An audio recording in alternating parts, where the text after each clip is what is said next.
I would like to, at this point, give the floor to another expert specialist who has been with us before, uh, Professor Michele Geraci, who is the former Undersecretary of State of the Italian Ministry of Economic Development. He is a active uh, business and activist in China. He speaks uh, fluent Mandarin. I think he will speak to us in English on this occasion, but it's useful for people to know that he has insights and knowledge that he's going to share with us that is based very much on personal experience. And I welcome you, Professor Geraci, to give us your thoughts. I understand that we will also hear a short video that you would like to share as well. So at the end of your remarks, I think we can do that. Or if you would prefer, maybe you would like to do that in the beginning.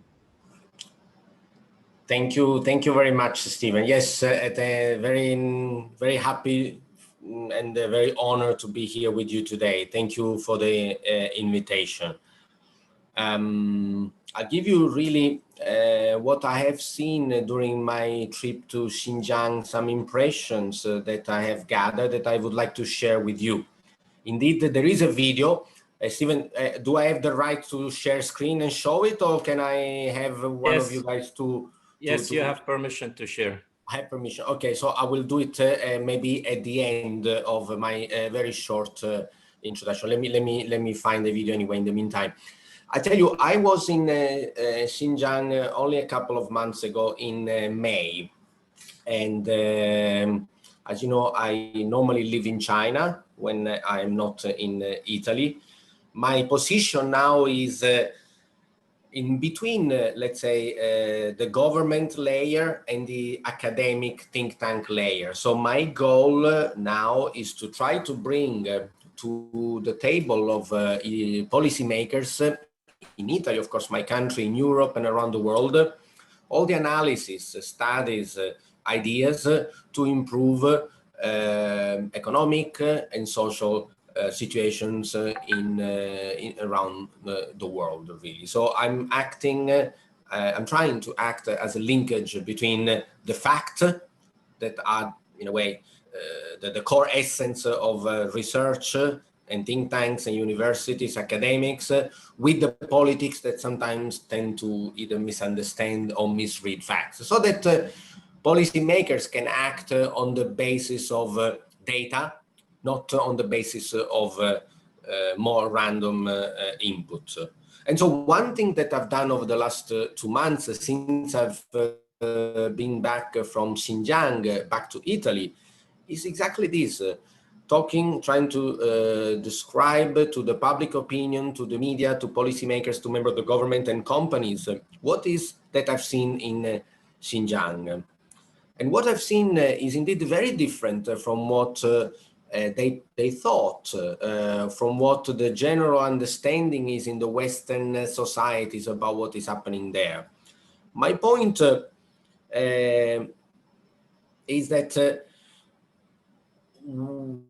people were doubting that I was even in Xinjiang. They were arguing that probably I was even, I was faking my presence there. So I had to show some live video from the market around the areas to actually show that I was there. So there was a really, I think this is it's not a joke. It's a really psychological barrier. Some journalists were doubting my very presence there. I would jump into a taxi in Urumqi, in Turfan, in other cities and try to talk with the local people, and they were even doubting, saying, "No, Michele, you are not in Xinjiang, you are in Rome, you're just pretending." Then I went on to try to learn. I even said thank you, Rachmet, in the Uyghur language to show that it didn't work. They were just thinking I was in Rome, faking to be in Urumqi. So this is really the perception. We have a psychological barrier. it's very difficult. It's easier. I think there's a sentence, I don't know who said that. It's very easy to cheat people than to persuade them that they've been cheated. And this is really the stage where we're at now. My trip to Xinjiang was made up of two parts. So I give you the background so you understand the facts again that I like. There was, of course, a few days where I was in the company of local members of the official community that helped me introduce to the people that I had asked to meet. So I met with some local academics. I met with imam in the mosque. I went to some of the schools of Islamic culture. I did go to see companies producing tractors for the harvest of cotton. I went to the cotton fields. And this was, let's say, the official part. People were saying, oh, Michele, that doesn't matter. You were taken by the local government and they will show you what they wanted. And this is not true because I asked what I wanted to see. But the important thing is that then in the second part of my trip, I did what I normally do around China, get on a train by myself and traveled around the region completely free to go and do whatever I want, just like I do in Shanghai or in any other part of China. And I noticed the dissonance between the narrative and the reality. Again, I do economics, so I don't deal with the human rights. But of course, when I deal with economics, I look at the society. And I say my belief is that the discussion on genocide is completely not true. It is, in my view, again, take it as an input, not as an output. This is not a judgment. It's a data that I offer to the discussion. Just like when we do discussion in courts, people bring evidence, and it's the judges that make up a decision. My evidence is that it is, in my view, as an analyst, almost mathematically impossible that the claims of 1 to 3 million people being subject to forced labor or anything, that it's impossible that these 3 million people experience would not transmit into the society, into the outside of these alleged camps. We have in Xinjiang about 12.5 million ethnic Uyghurs. So if we had really 3 million or even 1 million people suffering from those accusations, there would be mothers, children, parents, relatives of these people that in the normal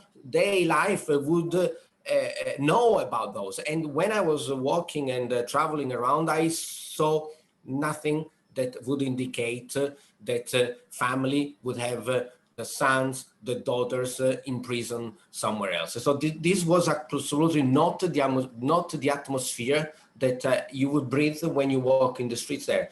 It's a completely normal situation. There is, in a way, lifestyle similar to other parts of China. I have seen a lot of positive measures by the Chinese government to stimulate the economy. I went to see some production of naan bread, which is the local, one of the local products. So the traditional local product mixed with new technology, with live streaming, so that the market for this naan bread that used to be limited to the local region actually was reaching the rest of China, thanks to a mix exactly of traditional, making the bread, the naan bread, with the live streaming online sales. And so I did meet young ladies and young boys that were making up to even 20,000 renminbi per month, which is a lot of money, even in Shanghai, let alone in the western part of China, where the average GDP is of course lower. Thanks to this technology, there was of course the industry of tourism, even wineries in Turpan competing with Italian wine. So we are trying to find some way to cooperate. Maybe there is also possibility to exchange knowledge on production. The market is expanding. So I did see, I'm probably the only member of a European or Western government or former member that has been in Xinjiang in the last few months. I have to say that I do see a situation which is pretty much normal and similar to the rest of China. There is one thing that we need to see, and this is, again, what I've perceived. I think the Chinese government, and we can judge it or not, my view is that they did right. I think what they did is they were heavy-handed against the terrorism. That may be true, and it's something that, by the way, I would support. China would not accept any separatist or let alone any terrorist activity. Terrorist activity that, I tell you, are not really well known in the West.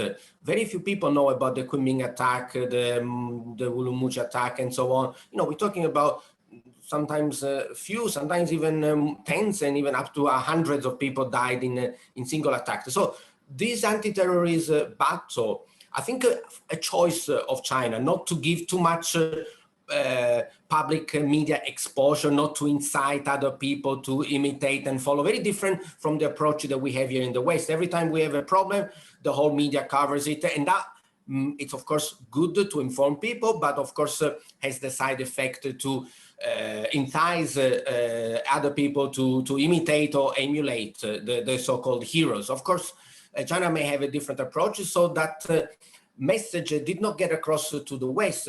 We people in the West are not really aware of the serious terrorist attack that China had suffered. So I think China did two things. A, did not talk too much about it, not to create further problem, and two, go heavy into try to stop it. And who would not agree that this is a good idea? So all the problems that people discuss about, and again, in my view, there is completely no targeted problem with one specific ethnic or even religious minority. The fact that there have been some problem with terrorism in the region of Xinjiang with this part of the Uyghur community is not because they were of a certain ethnic, of a certain religion. It just happens that they were on and we know very well, we have friends from other countries bordering China, troubles always happen at the border of countries. So I am actually worried that we need to keep an eye on the southwestern border of China, because this is where people who want to, let's say, stir up turmoil, it's easier to go along the borders. But when I've asked, this is the key point, when I've asked why would ever the Chinese government have anything to do against the Uyghur minority? Why is it that there are 55 minorities? They all live happily. Why would it be that there is a problem only with one minority? Why is it that there should be a problem only with one of the many provinces in China? What would be, when we discuss again trials, we need to have a motive for a certain activity, and no one has ever really been able to tell me why would China be doing something against targeting a specific minority, a specific ethnic. That question really remain unanswered, and so in a way that makes any, let's say, accusation completely unfounded. From a logical point of view, there is really no reason why China would do that. I want to really close here, and I show you really the video that I was shows in a way, better than words, what I have really seen and what I have really witnessed by myself. Professor, it's better if you have it as a file instead of YouTube. And I think this is always the best way. Sorry, can I do it on the internet, like on a web, or can I share the web and show you my browser? Would that be okay? You can try, but if you have the video as a file on your computer, it's better to use that one. But no, try I don't.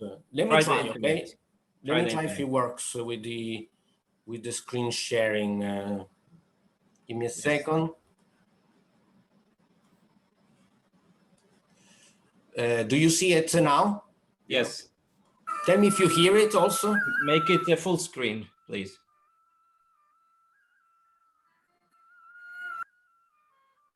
Can you hear it? Yes. Yes. Okay.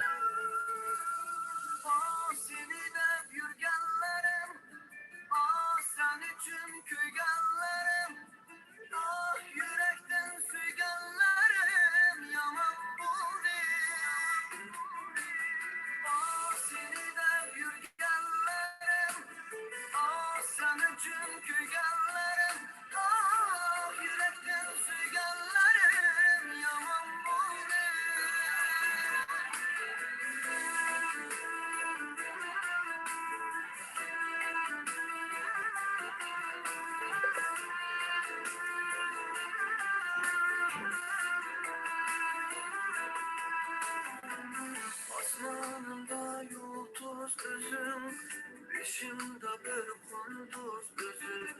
Senden geçey kandan ben, elim arzu sürüzüm.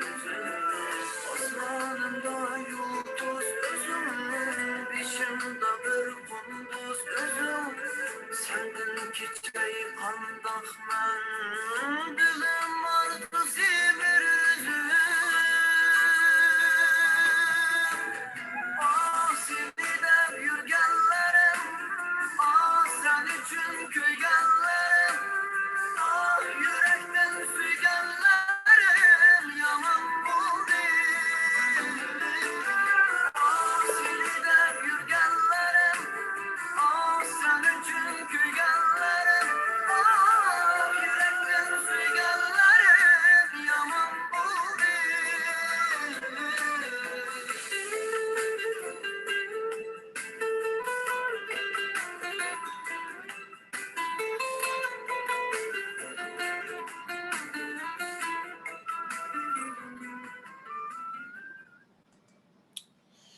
So, this tries to give you an idea that I'm one of these analysts that like to, get the hands dirty, dirty with sand, dirty with really doing the things that we try to do. We meet with the country top leaders, but also with the farmers to really understand the level of society. And this is really the way I work. So in this 2 minutes video, I really wanted to convey to the audience this mix. First, that I did the things traveling independently and saw many aspects of society, and also give the idea, we always say, Xinjiang 是个好地方. This is true. Xinjiang is really a very, very nice area, and I think there's lots of potential for tourism. And I actually am trying to build a closer cooperation for renewable energies. We have seen and I witnessed wind farms that extend for kilometers. We know that we are moving to solar energy. We have the Green New Deal here in Europe. Just recently, not in Xinjiang, but in Shanghai, China opened up a 2.2 gigawatt factory of solar. We have also concentrated solar panels. So anyway, this is an area that has a great economic potential, and it's an economic potential which is in line with what the West wants to do, which is decarbonize, go green, do more tourism, more ecotourism, and give value to the local product, maybe not just natural resources, but also local agricultural and food product. So I hope I gave you a mixed, view of, not mixed in the meaning of many angles view of the things I've seen, putting my hat as an economist, my hat as a traveler, and really talking to, you saw in the images, to average person on the street that confirms what I said at the beginning. This is not a region where people live under any threat. Thank you very much. Thank you, Professor. That was excellent, insightful, and factual in terms of yes. your own experience. And it's a powerful input for our objectives.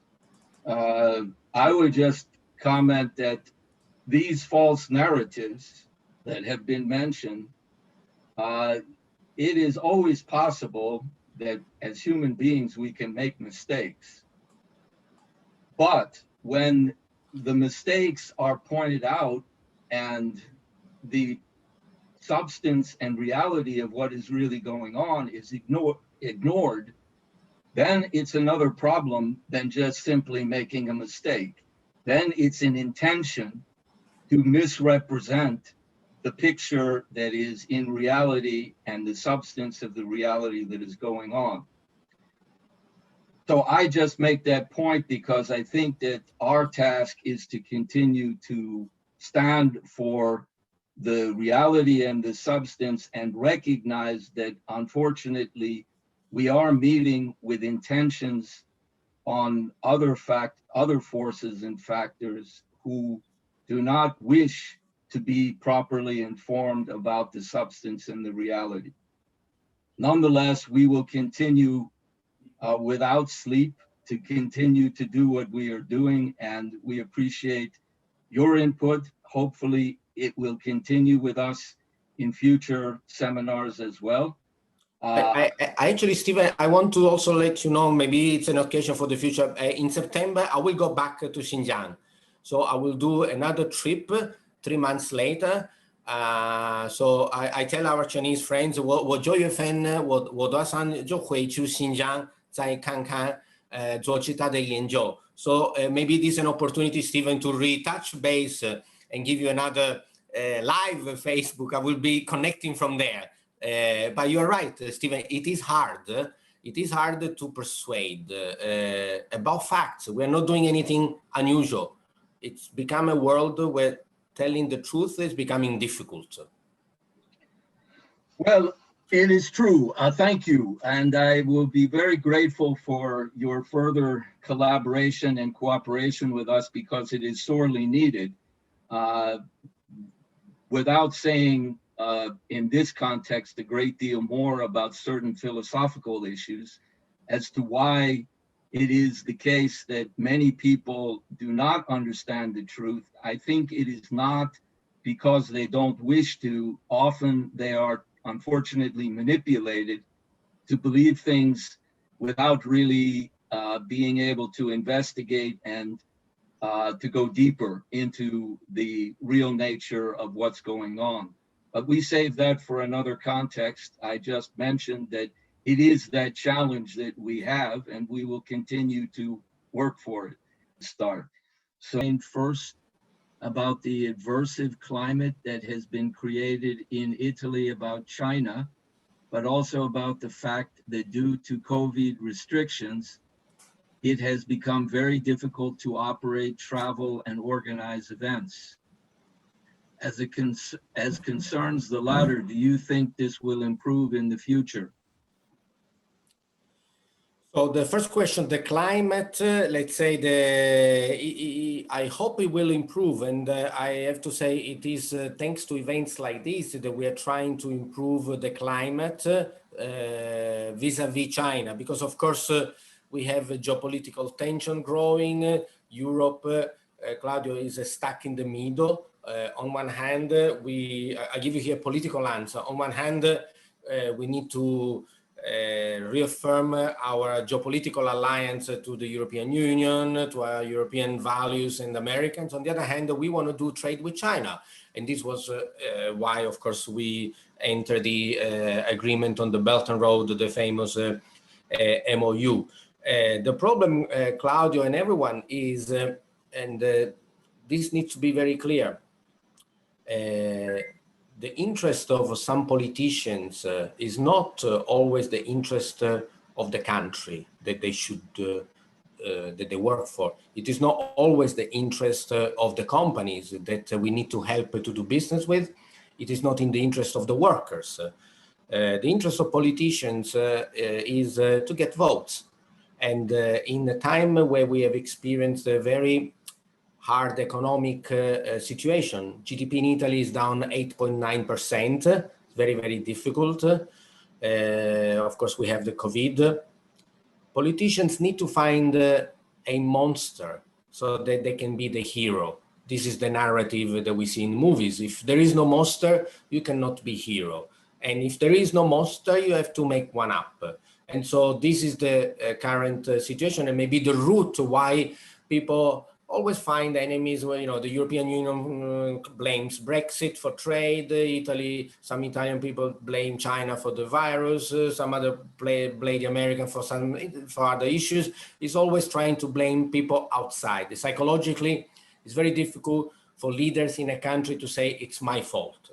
So the tension is there, but it is with facts and analysis, like events like this, that we try to tone down the problem. So I hope it will go down, and I assure you, Claudio, and everyone, my effort is exactly aimed at doing this, tone down the geopolitical tension, as I said at the beginning, between academia and the government. Sorry, the other question was, I forgot. Stephen, maybe you can help me remember. It was who has, it is, if it has become very difficult to operate, travel, and organize events because due to COVID restrictions. And I think you answered that. As concerns the latter, do you think this will improve in the future? I don't see any immediate improvement. You know, if a businessman wants to travel to China, he needs to, of course, do quarantine anyway. And then there is two paths, either a PU invitation letter from the local government or a Chinese vaccine that would replace the invitation letter. So if you have one, then you can go there. Then there's a problem of flights. There are rules that make it complicated. Fundamentally, we need to understand something. China takes great care to safeguard the stability of the country. And the country comes before individuals, businessmen that want to go to China. I know everyone would like to go tomorrow to China, but with the Delta variant, third wave, fourth wave, football celebrations and everything, China is naturally, I would do the same, very careful, just like Japan and other countries in Asia, that to put the society, the need of the society ahead of the need of individuals. Individuals can wait. If some company goes bankrupt or the manager does not do business successfully, Claudio, I'm sorry, it's, how do you say, side effect, byproduct of a bigger goal. So I think a restriction will be there until, this is not a question we need to ask China, until the West, or Europe in our case, gets our act in order and we bring cases down to zero. At that point, whenever that is, then travel restriction will be lifted. So China is in a way a passive recipient of what is going on in Europe. The solution, Claudio, is in our own hands. We cannot ask China to do anything. We have to ask our own government to fix our problems. Thank you, Yeah. Professor.